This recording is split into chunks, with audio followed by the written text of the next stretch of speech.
it's a little bit easier to see where they are in relation to the knuckles. So we can see this one's kind of working out. So now I'm going to get the index finger. I'm going to duplicate this one. Flip this over. And I might have to go to a top view to get an actually accurate representation here. So something like that. Hit E to get rotate. Rotate into place. Hit R to get scale. Scale it down till this joint is in the right spot. It almost fixed the other ones, but not this one.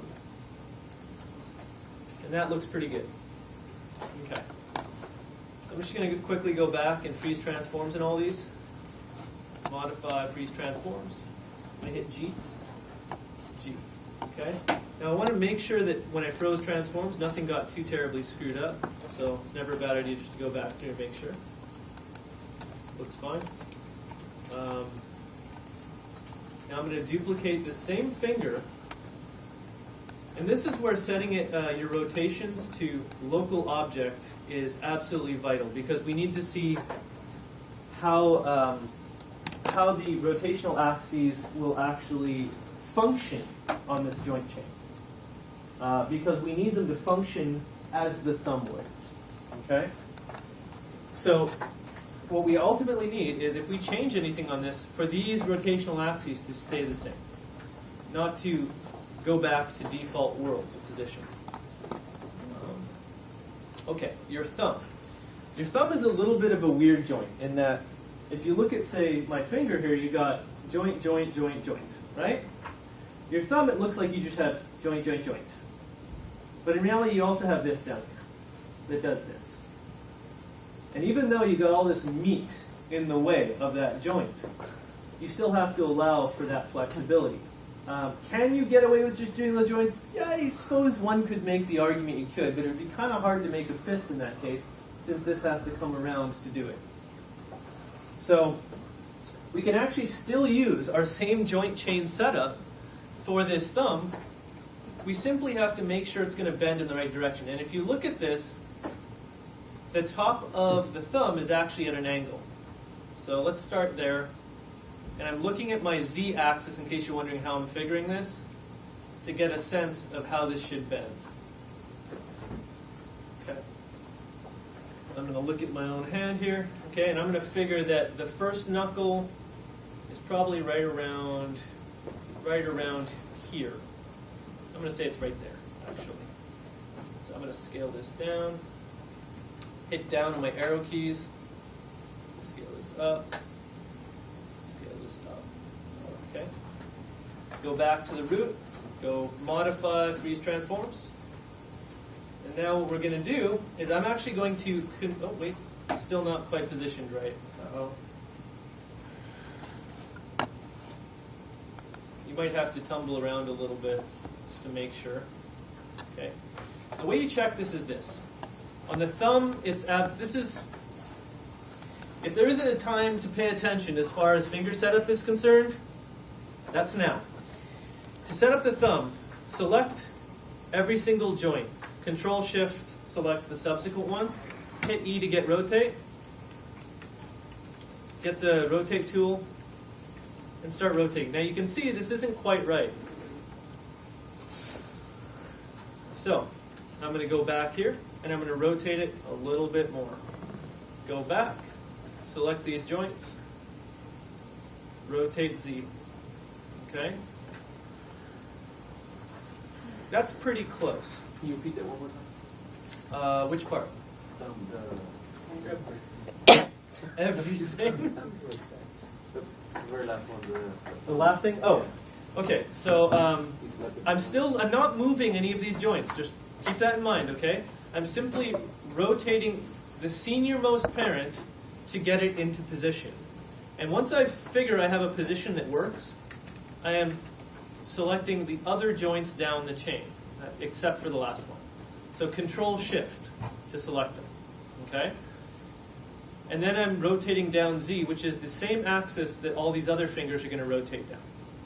I'm going to call that close enough. And now I actually have half of my entire joint chain. If I turn off locators, it'll be a lot easier to get a sense of it. right? And you're like, well, it's all broken up into pieces. Now we're going to tie it back together. So, the clavicle's tied to the, okay. We tie it in there, and all you have to do is select the child, select its parent, which in this case is going to be the spine, and hit P. And what it'll do is it'll tie it in. Remember what I said about the arrows? Parent, little bit down to the child. So you select the child first, and the parent. That's how parenting works in Maya.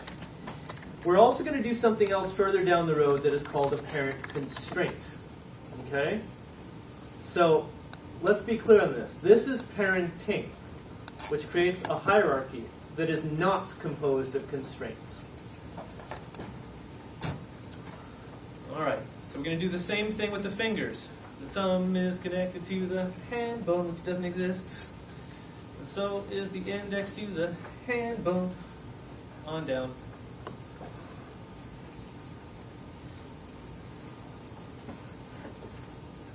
And the leg to the hip or the pelvis, depending what you named it, and then the pelvis to the root. You know your root is right if you basically have arrows pointing in opposing directions. One arrow pointing towards the spine, the other arrow pointing towards the pelvis. If I select the root now, you'll notice every single joint gets selected. It's the biggest daddy of them all. Alright? Alright, now we actually have to name all these because, well, we didn't. So, I can simply go back to these locators now, grab one, double click up here, steal the name because I'm lazy at typing, paste it. Okay? Now for the center axis, some people like to include a prefix to help you understand what constitutes the center axis. Other people also like to have, in addition to that, a prefix that designates a joint and actual joint chain. So they're not left to guess what's a bone or what's a joint. Same kind of thing, depending on whether you're Max or Maya. And what's geometry or something else, right? I don't tend to use these names again, so I just call the center axis what it is and I move along. Your naming convention is ultimately going to be your own. It simply has to make sense that somebody else, aka me, looking at it knows what you're doing. Okay? So root is root. We got spine 1, but we only need up to the S. Control C. Highlight this. Control V. Spine 2. Control C. Control V. It's not rocket science, huh? So, you get the idea. I could do the entire thing right now, but I think it might be, we might be better served if I said, does anybody have any questions about this process that we did just now? I feel like that's just one side, right? So That's just one side. Do you do the exact same thing on the other side, or do you like mirror it? You guys have lots to remember already. We're going to mirror the skeleton. We're going to mirror the joint chains. Mm-hmm. But you do have... screw it. Let's do it. Oh, The way it works is this.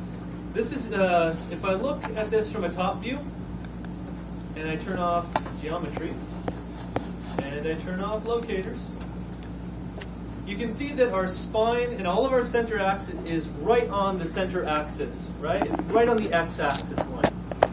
Okay? Now in Maya, in order to mirror this properly, we actually need to understand it in terms of a plane. Okay? This is the x, well actually this is the x-axis, I should say. This is the z-axis, right? But in order to tell Maya how to mirror stuff across an axis, we actually have to give it two different axes that comprise a plane. So, in this case, if I want to mirror this side over to this side over to this side, I have to actually view what is slicing that in the middle as though it were a plane, and then give those two axes as the ones to mirror across. So if we look over here to my global axes, you can see that z and y are the axes that would form that plane that would slice my character down the middle. So here's how you mirror. You sure you want to leave it this minute? Okay, okay. All right. You're going to select not the spine, not this guy right here, because you'll notice it ties into the spine. You're going to select the first joint on the one side of the axis. In this case, it's going to be our clavicle, which is now called joint 15. It's probably an excellent opportunity for me to say, do not mirror your joints until you've named them all. Otherwise, you will be naming more than you need to. Okay? If I call joint 15 here, for example, L shoulder, when I go to mirror this, I'm going to go to skeleton, I'm going to go to mirror joint, and the little option box. And now here's the axes. By default, you'll see it's wrong. Right? If it was XY, it would actually be mirroring from the front to the back. Right? So we need it to be YZ, which is basically So we're going to switch this first of all so it knows which direction to go in. And we're going to say search for L underscore and Computer's time was slow. I missed it. okay. That sucks. I'm sorry to Now hear my that. roommate just had. Axes, the plane that is created via two axes that slices down the middle, the one we want to mirror across. Okay. We're going to search for L underscore, which is going to tie in with our naming convention, L underscore, and we're going to replace it with R underscore. Now, there is mirror function behavior and there is mirror function orientation. All right, I'm going to bottom line it for you. Mirror function behavior is in all likelihood doing you want. Mirror function orientation will actually mimic the same orientation as over here, which means that your controllers, if they have the same value, will move those limbs in the exact same direction, which means that, let's say, for example, I move this arm up this way, but I also have this controller selected, this one's going to go down, like this, right? If I do mirror behavior, it'll do this or this, which is in all likelihood, once again, the one you want. Okay? So I leave it as behavior. One or the other, does it matter? This is another one of those cases where it's merely a matter of choice. If you look at the Catwoman, if you look at the FBX of the Catwoman that is bound to the geometry, they use orientation. And the way you know is you would select those joints and then use the rotate tool to move them. And you'll see they move in line with each other. That was their choice. Personally, I prefer behavior. So I'm going to click mirror. And because it's across the center axis, it now mirrored this over here. Okay? And everything is already set up. You'll notice now it says right shoulder. That's how we're going to mirror joints. Really wasn't complicated, was it? I just didn't want to overload you. If you get this, great. If you just want to focus on what we covered prior to this and just handle that, cool. We can easily do this, in a minute or two in the next class. Okay? So all I'm asking you guys to do is create your character's left side joints and name them all for this week, okay? Next week, believe it or not, we're actually going to go more into joints because it was just so fun the first time. And there's plenty we actually didn't cover. Okay? So, wow, just in the nick of time. So we're going to call that done. Is everybody clear on what they need to have by next week? Left side of the skeleton. Excellent. And ideally, your geometry handled. Okay?